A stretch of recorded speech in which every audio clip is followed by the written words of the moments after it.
Anyway,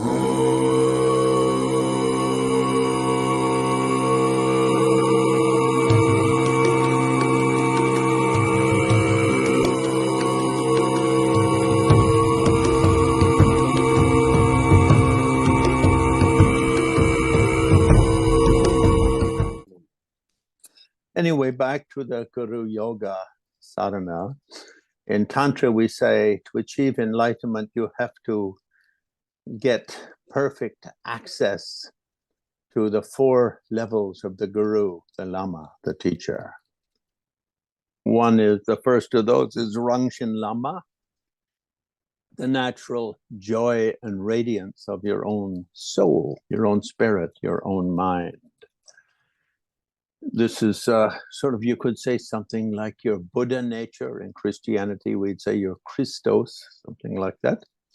But it really means your natural, pure, innocent radiance. In Tantra, we hear it said that we experience that level of our consciousness naturally at the time of sexual orgasm. We also experience it just at the moment we flash from waking consciousness to sleep dream consciousness. And we experience it naturally at the tip of a sneeze, achoo.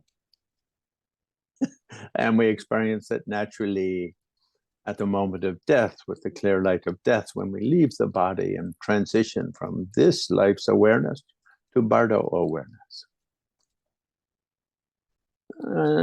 One of my lamas once pointed out that unless we have strong kind of sense of our own self-worth, our own inner guru, our own inner master, our own inner Buddha, then we probably will have difficulty generating strong and sufficient confidence in our practice for that practice to take us very deep. That self-confidence of our own inner radiance is very important. And so in Tantra, we often use sexual metaphors to represent situations. And here, it's a man or a woman who's sexually very timid and very shy, very understated.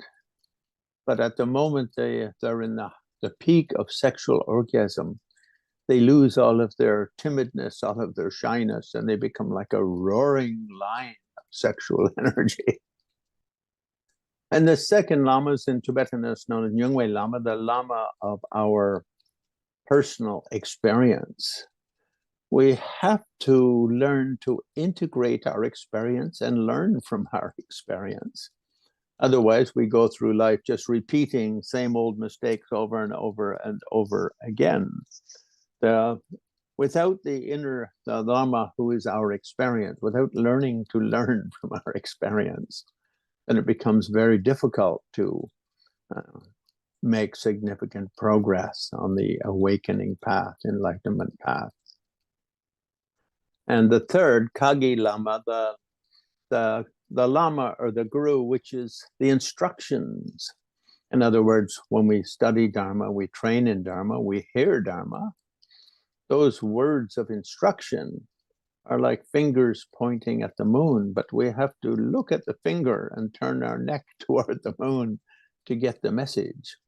So in that way, the instruction Lama means whatever we learn about meditation, about enlightenment, and about yoga, and so forth, if we don't take it to heart and put it into practice, it's just like, I don't know, like picking up a book and going through the pages, like, and not digesting any of them.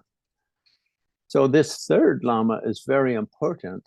Whatever you have learned, that you know, you develop confidence and ability to put it into practice, inner strength, you could say, inner clarity. And in that way, you get the benefits of those instructions. Otherwise, if someone tells you don't eat those poison mushrooms in the backyard, and you think, oh, well, that's a nice instruction, but I'm hungry, I think I'll eat one. And then your face turns all green and blue and pink. and they call for the coroner to come and take you and bury you under the earth. No, let's not become too macabre. But instructions are only useful if we follow them. So these three kinds of lamas, the natural joy or radiance of your own mind and your own experience, and whatever instructions and transmissions you have received, these are all something you already have with you.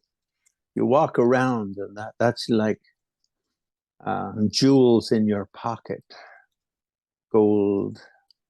No, let's go for diamonds, rubies, and lapis lazuli. These three are like assets that you already have: enlightenment, powers, or wealth that you already have. And the fourth, the Sawe Lama in Tibetan, or Mula Guru in Sanskrit, just means the human you meet who carries enlightenment lineages and has practiced and gained some enlightenment or gained some experience, let's use the word experience, and is a competent teacher. Of course, it would be wonderful if one's Lama is a fully enlightened being. And probably in my case it is, who knows? Oh, maybe not. But anyway, the reality is, with our Lama or Lamas, we can only see a certain level of their enlightenment. We can't see if someone's really an enlightened being or not an enlightened being. We can just live. Buddha said, therefore, to listen to teaching, if that teaching makes sense to you, and if you try it in practice, you feel benefit, then that person becomes good enough for you. And then later you realize, heck, I thought he was just a little bit better than me. He or she was really a fully enlightened being all along. At least you still got the benefit of thinking better than me, a little bit more along the path than me, something like that.